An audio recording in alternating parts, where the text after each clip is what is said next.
Jadi tentu saja orang-orang tertentu yang sudah sangat mencintai bumi misalnya, mencintai gunung akan tahu kapan gunung itu meletus. Dalam suku-suku bangsa tertentu api digunakan untuk menyatakan mengirimkan sesuatu ya. Dalam suku bangsa kalau dia ngirim uangnya dibakar. Di dalam tubuh manusia itu memang ada api, ada air, ada angin, ya kan? Dan juga misalnya ada elemen.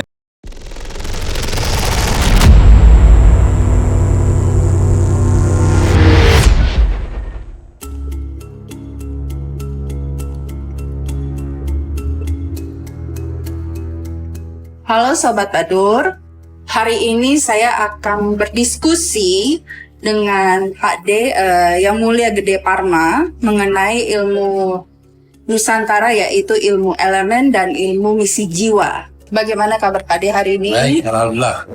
Nah, kita sebelumnya pernah bertemu terakhir itu di Odalan Agungnya Pejeng, Pura Luhur Nusantara.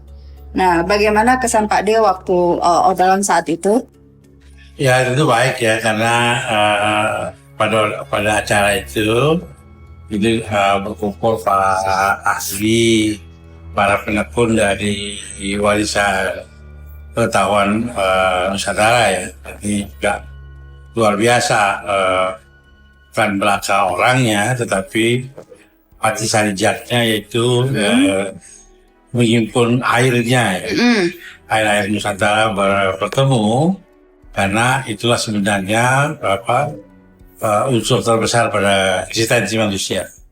Bahkan bumi pun juga unsur terbesarnya air.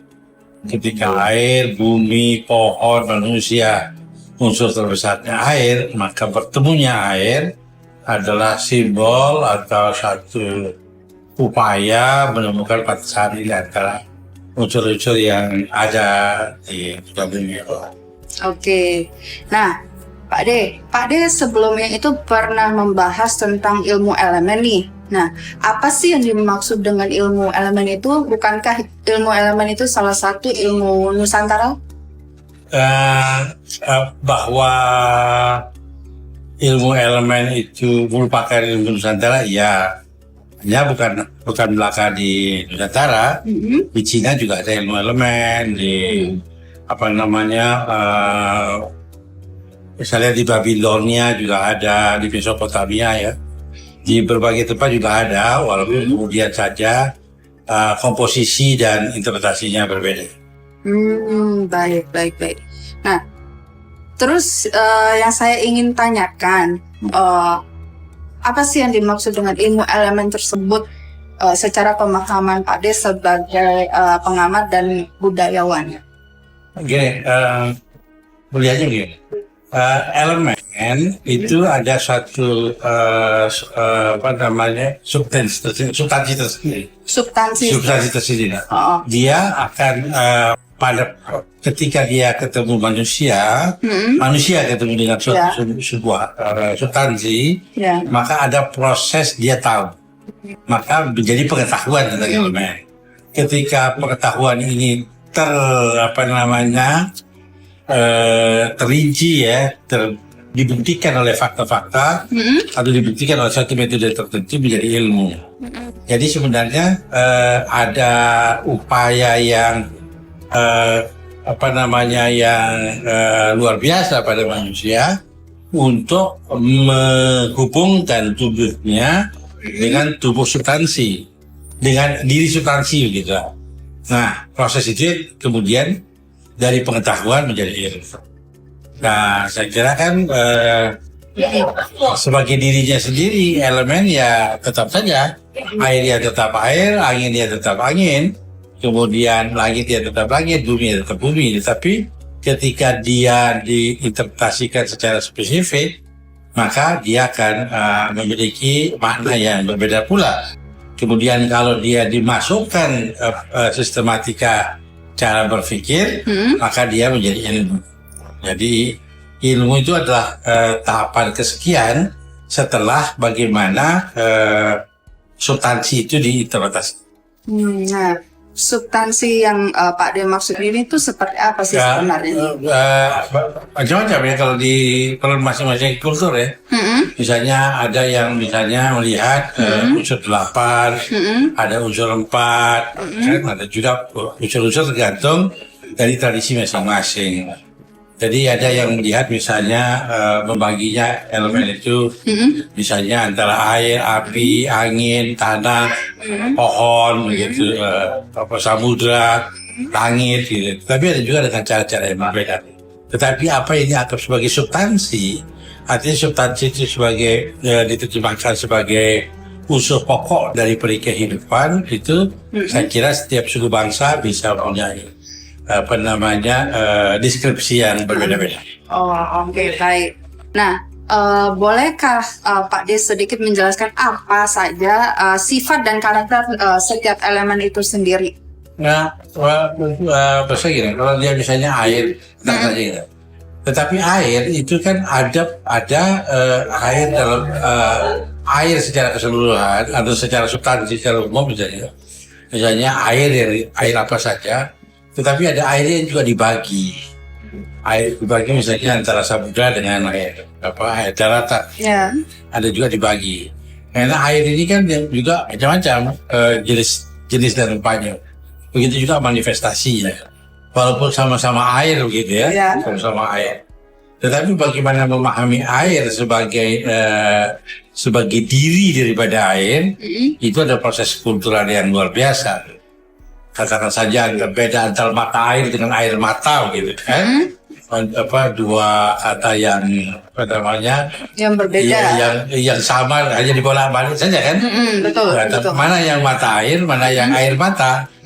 Nah, ini kan punya definisi yang lain. Yeah. Nah, mata air itu seperti apa, air mata seperti apa. Dan kemudian pada tingkat turunannya, kebudayaan masing-masing menerjemahkan. Nah, apa yang disebut dengan mata air dan apa yang disebut dengan air mata? Ya. Bagaimana keluarnya mata air dan bagaimana keluarnya air mata? Misalnya gitu. Oke. Nah, jadi substansi itu bisa bergerak begitu melenting ya terhadap bagaimana makna itu dikerjakan pada substansi tertentu atau suatu objek benda tertentu atau pokok bahasa tertentu. Nah, kalau untuk sifat tanah itu sendiri seperti apa Pak De? Sifat dan karakternya? Ya, berbagai interpretasi tentang tanah ya. Misalnya ada tanah yang diterjemahkan sebagai bumi. Artinya dialah tempat berdiri. Tanah sebagai misalnya sebagai tempat berdirinya manusia, sebagai tempat bertumbuhnya kehidupan. Itu diterjemahkan sebagai tanah. Betul. Tetapi ada tanah juga atau land begitu yang diterjemahkan sebagai kuasa. Jadi wilayah kuasa itu sebutnya tanah. Bagaimana membedakan tanah sebagai soil sebagai tanah itu sendiri, sebagai soil sebagai tanah secara fisikal, dan tanah sebagai interpretasi kekuasaan. Kalau ya kan orang sebut dengan misalnya tanah apa ya, tanah Sumatera, tanah Sumatera, tanah Kalimantan, itu bisa dilihat sebagai pemikiran seseorang yang berlandaskan kata tanah untuk menunjukkan bahwa dia merupakan satu kewilayahan yang memiliki sistem interpretasi tersendiri. Berbeda dengan misalnya tanah dalam pengertian yang kita gunakan sebagai tempat bercocok tanam itu ya. Itu juga tanah kan, soal. Iya, betul. Nah, itu jadi melihat itu. Proses pengetahuan itu adalah kreativitas pemikiran yang dipekerjakan pada pada objek. Nah, kan air sudah, tanah sudah, sifat angin dan karakternya angin itu sendiri? Dia beragam ya. Beragam. Ada angin diterjemahkan sebagai sesuatu yang perkasa. Angin dalam pengertian sebagai kekuatan. Tetapi ada angin juga yang diterjemahkan sebagai sesuatu yang harus dikhawatirkan gitu ya, diantisipasi gitu. Nah, sehingga angin menjadi satu manifest tertentu ketika misalnya dia dilihat sebagai sekumpulan udara yang bergerak. Kalau udara yang bergerak tentu dinamakan angin ya. Tapi di mana diferensiasinya udara dengan angin? Dinamikakah misalnya atau tadi polanya? Tetapi kan selalu saja angin itu juga pada tingkat tertentu dia menghidupi manusia. Artinya kalau manusia tanpa angin, tanpa nafas, lalu kemudian dianggap meninggal. Ya, Jadi tanpa angin, tanpa udara. Jadi saya kira interpretasi kultural terhadap suatu elemen tertentu itu menyebabkan atau membentuk komposisi terhadap satu pola pemahaman. Oke. Nah, yang terakhir itu adalah sifat api, sifat dan karakternya api. Kita di dalam peradaban ini melihat api dari beberapa sisi. Ada berapa sisi? Iya, sisi. Misalnya begini, api itu sebagai pembakar, pemanas, atau sebagai simbol dari panas, atau simbol dari penghapus. Penghancuran itu. Iya, penghapus, pemusnah pemusnah atau kata penebus gitu. Jadi kalau misalnya di dalam satu kejadian tertentu, api kita khawatirkan ketika kebakaran, api kita butuhkan ketika memasak, itu posisi berbeda, ya. Api kita butuhkan dalam orang merokok pakai api atau memasak pakai api hal tertentu. Tapi api kemudian di sisi lain kalau secara fungsional berbahaya dalam kebakaran ya. Kebakaran itu yang dimaksud bakar itu adalah api. Tetapi ada api juga dalam pengertian pemusnah. Jadi melunasi semua dosa-dosa manusia. Dibakar sebagai pelunasan. Nah, ini juga menarik misalnya interpretasi suku bangsa tertentu terhadap api. Kalau misalnya lihat pada masyarakat gunungan, api kita lihat sebagai tanda komunikasi, tanda eksistensi. Jadi kalau di atas gunung gitu, orang membakar api itu untuk menandakan bahwa saya ada. Ya? Kalau dia bakar api untuk dia bilang bahwa saya ada, dia bakar api. Begitu juga di hadapan binatang-binatang, seorang pelana akan membakar api unggun. Bukan belaka bahwa dia butuh penghangat, tapi untuk menunjukkan bahwa saya ada. Api menyimbolkan being, menyimbolkan bahwa kehadiran, unification terhadap sesuatu. Jadi saya kira dia tidak tunggal. Api itu dalam suku-suku bangsa tertentu, api digunakan untuk menyatakan mengirimkan sesuatu ya. Dalam suku bangsa kalau dia ngirim uangnya dibakar. Pengertiannya tidak hilang, pengertiannya uang itu setelah terkirim. Nah, kalau dia melakukan sesuatu adalah sebagai penebus. Nah, kenapa misalnya ada tubuh yang dibakar, ditebus. Jadi dia tidak tunggal bahwa api itu sebagai sesuatu yang ganas begitu, tidak. Tapi justru api telah berjasa dengan sebaik mungkin untuk memberikan peran yang terbaik dalam kehidupan dan kasih manusia. Oke. Nah, Pak De, ada yang menarik juga dari pertanyaan ini adalah di mana apa sih manfaat ilmu elemen itu untuk manusia? Sebenarnya itu kan sebagai nilai kehadiran ya. Tadi karena kita kan hidup bersama. Betul, berdampingan. Yang bersama bahkan subten, misalnya di dalam tubuh manusia itu kan memang ada api, Ya. ada air, ada angin, ya kan? Dan Ya. juga misalnya ada elemen, ada bumi, Ya. di mana diri itu sebagai sikap yang berterima, sikap yang mendekat, sikap yang akomodatif dianggap sebagai sikap-sikap yang bumi, semangat, spirit, upaya untuk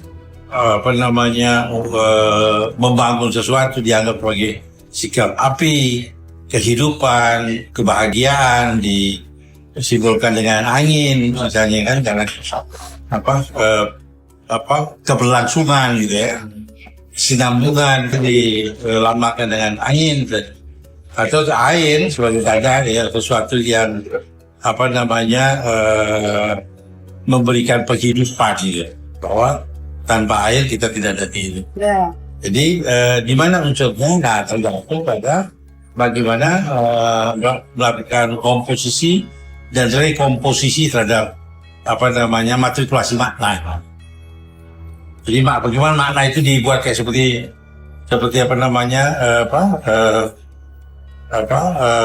gambaran gitu ya. Ya. Mainan anak itu kayak puzzle gitu ya. Betul. Seperti puzzle.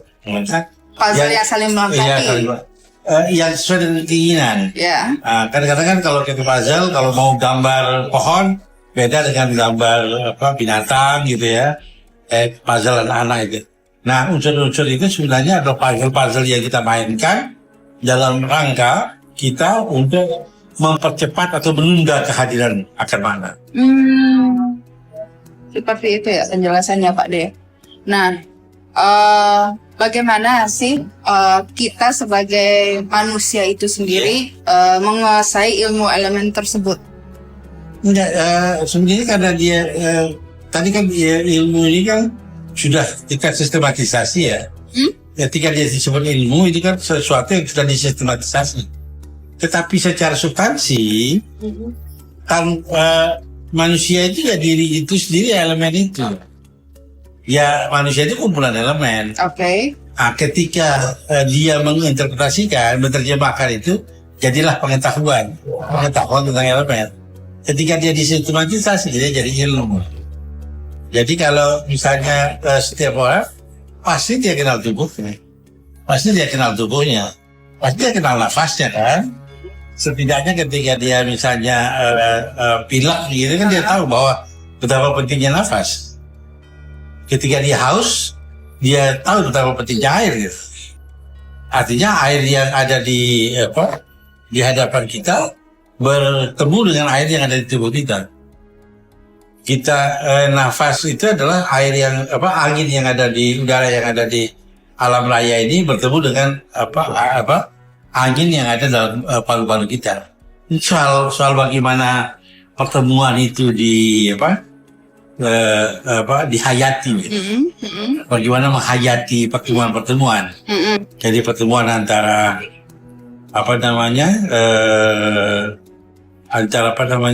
antara apa yang ada di hamparan kehidupan dengan apa yang ada. Begitu juga misalnya angin dalam pengertian gelombang asmara misalnya. Yeah. Ketika orang datang dalam tawaran asmara, kita juga asmara misalnya, maka api itu akan menyala. Makanya asmara itu seperti api menair asmara. Api asmara kan tidak ada orang bilang air asmara atau angin asmara kan tidak kayak itu. Ada spirit di dalamnya, ada yang membara ya. Mungkin karena ada unsur panasnya. Jadi saya kira gitu. Nah, tapi kan Pak De itu kan sebenarnya sebelumnya pernah berkata bahwa bisa mengecek kayak misalkan angin ini berasal dari arah mana gitu. Terus air itu dari mana gitu.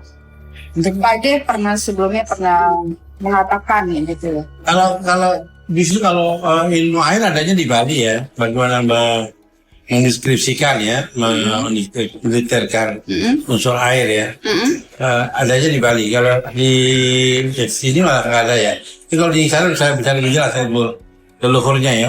Air yang sama bisa air yang sama bisa untuk membuat orang menjadi adem, jadi sabar, akhirnya sabar bisa membuat dengan sistem engineering tertentu bisa menjadi marah gitu ya, Oh. menjadi marah bisa jadi asmara bisa terus.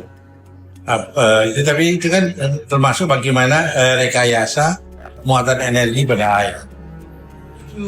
Kalau misalnya itu dianggap air ya. Tapi kalau kalau angin kan jelas-jelas angin itu adalah kumpulan udara yang bergerak. Udara itu tidak bergerak, jadi ketika dia hidup sebagai sesuatu, dia jadi angin. Kira-kira itu. Oke. Nah, apa sih pengaruh ilmu elemen dalam keseharian kita? Ya, itu kan kalau pengaruhnya tentu kesadaran. Oke, kesadaran manusia gitu ya. Kesadaran manusia, misalnya sebagian daripada ilmu-ilmu dulu kan ilmu nafas, ya. Ya. Ilmu nafas, bagaimana menarik nafas, bagaimana menahan nafas. Kalau mau ngantuk ya kan juga tarik nafas, kalau tenang kan juga soal nafas. Kalau capek ya nafas, Betul. kalau senang ya betul nafas kan. Artinya betapa udara yang bekerja pada tubuh manusia itu memiliki dimensi kinetis ya beragam. Jadi bukankah ketika kita dihirup kan udara juga, itu kan udara. Nah, kalau dia bergerak dia seperti angin ya, kan? Kalau dia diam atau dirinya sendiri disebut udara ya. Nah, udara yang ini kan bisa menghasilkan banyak hal. Ya tadi kecerdasan kan, juga udara bisa membuat tubuh kita jadi kuat. Sirkulasi. Ya sirkulasi ya. Bayangkan kalau kita tutup hidung tidak bernafas ya, air menyelam gitu tanpa asupan udara. Tanpa asupan udara ya itu kita akan mengalami suatu shock. I see. Oke. Nah, Pak D, apakah ilmu elemen ini sama dengan ilmu untuk melatih sensorik yang ada di dalam tubuh manusia itu sendiri?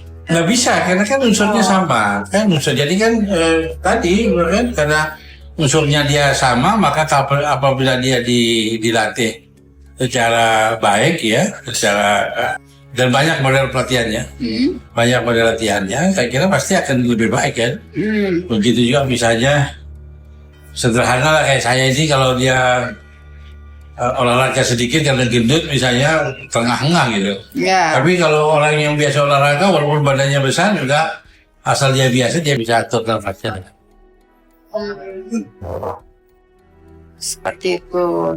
Nah, berarti untuk kayak zaman sekarang ini tuh ilmu elemen masih banyak digunakan ya Pak Des secara keseharian?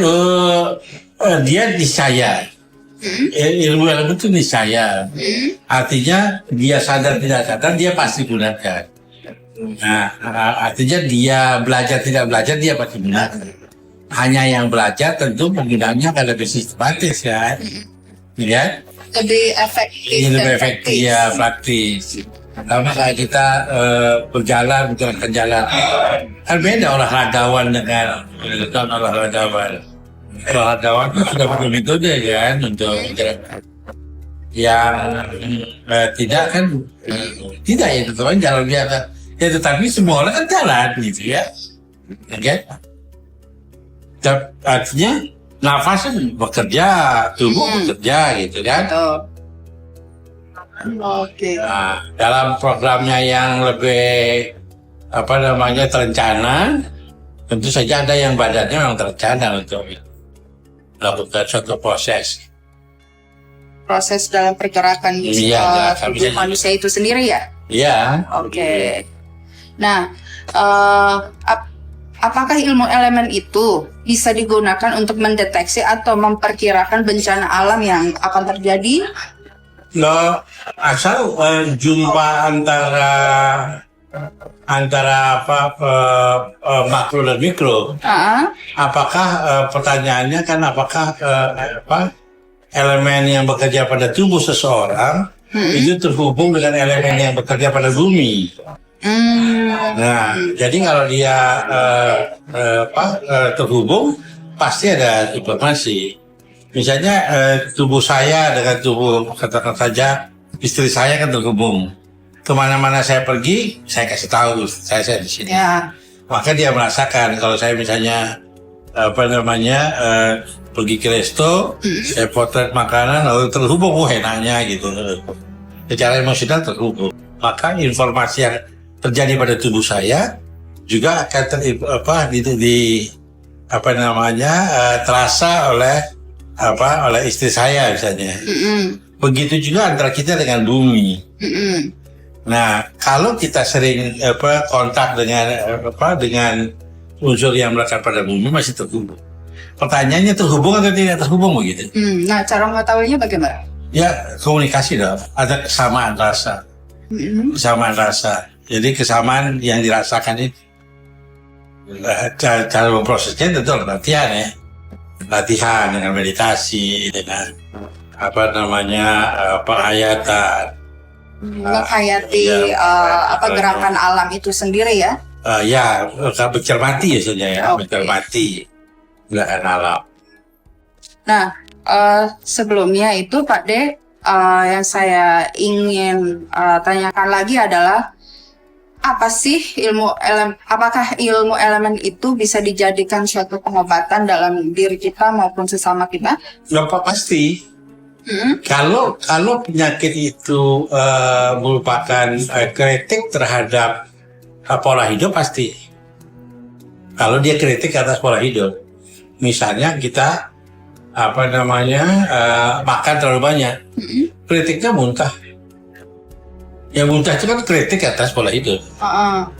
Pusing kan karena kita terlalu banyak melakukan sesuatu, misalnya berputar-putar pusing. Pusing itu kritik atas diri kita sendiri itu ya. Ya pasti kalau dia suatu penyakit yang berasal dari apa yang terjadi pada tubuh, maka kritiknya terjadi dalam tubuh. Nah, analisis terhadap kritik itu kemudian bisa dia. Misalnya kalau kalau kita punya Pak D itu karena muntah karena terlalu banyak makan apa. Kita akan bilang jangan terlalu banyak makan, kita muntah. Atau misalnya terlalu banyak makan cabai, makan mencret, ya. Berarti lebih kayak pencegahan itu sendiri ya Pak D? Bukan belaka itu. Pencegahan itu kan antisipasinya. Tetapi antara hubungan antara tubuh dengan pola tubuh itu dengan intervensi atas tubuh gitu. Jadi intervensi atas tubuh. Jadi kalau misalnya tadi seseorang anak kecil makan cabai banyak, maka dia akan kepedesan dan dia akan mencret. Jadi mencret dan kepedesan itu kan reaksi atas masuknya cabai itu. Jadi begitu juga misalnya kalau saya lari dan lupanya, saya terengah-engah ini karena ya saya melakukan sesuatu yang kira-kira dalam angin di tubuh saya itu. Tapi tubuh itu kan memang satu sistem informasi yang bersifat kompleks ya di dalam diri. Yang didasarkan adalah pengenalan pada tubuh. Nah, jadi bagaimanakah kita mengenal tubuh itu? Lalu bagaimana komposisi dan rekomposisinya? Lalu disitulah kita tahu. Nah, ada anak kecil di Lombok itu makan cabai biar 12 biji nggak apa-apa, karena sudah terbentuk rekomposisi tubuhnya yang tahan cabai. Tetapi di sisi lain, imun itu ya? Iya, saya tercipta bahwa cabai itu bukan sesuatu yang menyakitkan bagi tubuhnya. Bagi yang lain 1 biji enteng. Ya, karena daya tahan seseorang itu kan berbeda-beda ya. Daya akomodasi terhadap yang dibangun oleh diri mereka sendiri. Iya, oleh pola tadi ya, komposisi dan rekomposisi. Nah, terus terakhir nih Pak D, apakah di beberapa daerah itu memiliki di daerah kepercayaan masyarakat terhadap suatu badai atau pertanda alam yang tiada henti biasanya meyakini bahwa ada suatu hal buruk yang sekiranya mungkin terjadi seperti kematian dan lain-lain. Apakah itu menggunakan ilmu elemen atau tidak? Interelemen antar tubuhnya ada komunikasi atau tidak. antar elemen. Dan tubuh kita ini kan disebut dengan jagat alit, dunia kecil. Besar itu sebagai jagat gede, dunia makro. Jagat gede dan jagat alit kan sama. Sama, artinya sama ya, keterhubungannya kan katanya terhubung atau tidak terhubung. Kalau diri kita ini selalu cuek dalam kehidupan, tidak punya kepedulian terhadap kehidupan, ya tidak terhubung lah dia. Sama kayak HP mati sinyal kan kira-kira gitu lah. Tapi kalau kita selalu peduli pada manusia, mencintai tanaman, merawat tumbuh-tumbuhan, sayang sama binatang, akan terhubung. Ketika dia terhubung energinya antara jagat alit dan jagat gede, di sisi lain ada juga dibalik definisinya. Tapi saya kira bahwa keterhubungan itu menjadi satu sistem informasi atas apa yang terjadi pada elemen.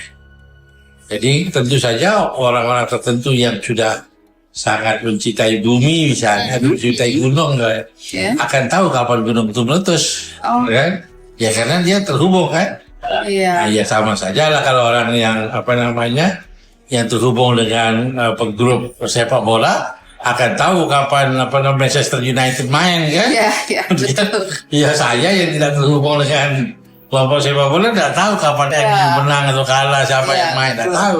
Tapi yang terhubung tahu dengan stadion Senayan, tahu betul siapa saja yang sedang bertanding, skor berapa, pemainnya siapa, kan? Nah, keterhubungan antara elemen itulah yang sebenarnya menentukan. Nah, sama sedikit lagi nih, saya ingin bertanya Pak De, apakah ada kelas untuk ilmu elemen itu sendiri? Kalau secara spesifik ya, saya tidak lihat ada mata kuliah itu ya elemen. Tapi saya kira kecuali di beberapa tempat pembelajaran, dia inherent dalam pembelajaran lain. Tetapi ilmu elemen pengetahuan selintas hanya unsur-unsurnya saja, tapi di dalam ilmu lain diajarkan, dalam meditasi diajarkan, di dalam filsafat juga diajarkan. Tapi ya kan dia inherent termaktub di dalam ilmu yang sudah ada. Oke, baik. Kurang lebih seperti itu sih yang saya sendiri ingin tanyakan kepada Pak D mengenai ilmu elemen itu sendiri. Terima kasih untuk kesempatan dan waktunya Pak D mau meluangkan berdiskusi dengan saya pada hari ini. Amin.